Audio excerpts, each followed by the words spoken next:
প্রথমে একটা বোলে কয়েক টুকরা গরুর মাংস সিদ্ধ করা নিয়ে নিলাম। আর এখন হাত দিয়ে এগুলো এভাবে ঝুরা করে নিলাম।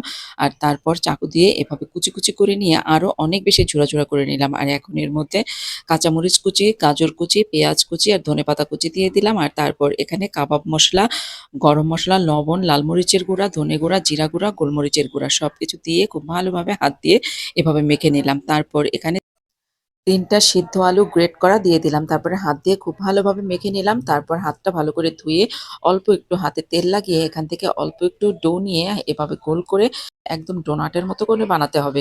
তো সবগুলো ডোনাট আমি বানিয়ে নিলাম। আর এখন এখানে একটা বাটিতে ৩ টেবিল চামচ ময়দা, লবণ, মরিচের গুঁড়া, চিলি ফ্লেক্স, গোলমরিচের গুঁড়া, জিরা গুঁড়া এগুলো দিয়ে খুব ভালোভাবে মিশিয়ে নিলাম। অল্প একটু পানি দিয়ে ব্যাটার তৈরি করে নিলাম। আর এখন এই ডোনাটগুলো ওই ব্যাটারের মধ্যে ডুবিয়ে এক্সট্রা ব্যাটার ঝরিয়ে ব্রেড ক্রামের মধ্যে এভাবে কোট করে নিতে হবে।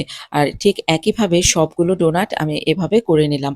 আর তারপর চুলায় আমি একটা ফ্রাই প্যান বসিয়েছি আর তার মধ্যে তেল দিয়ে তেলটাকে পর্যাপ্ত পরিমাণে গরম করে নিয়ে একটা করে ডোনাটগুলো দিয়ে দিলাম। আর তারপরে মিডিয়াম হিটে এগুলো ২ পিঠ উল্টে পাল্টে লাল করে ভেজে তুলে নিলেই হয়ে গেল খুব মজাদার গরুর মাংসের ঝাল ডোনাট।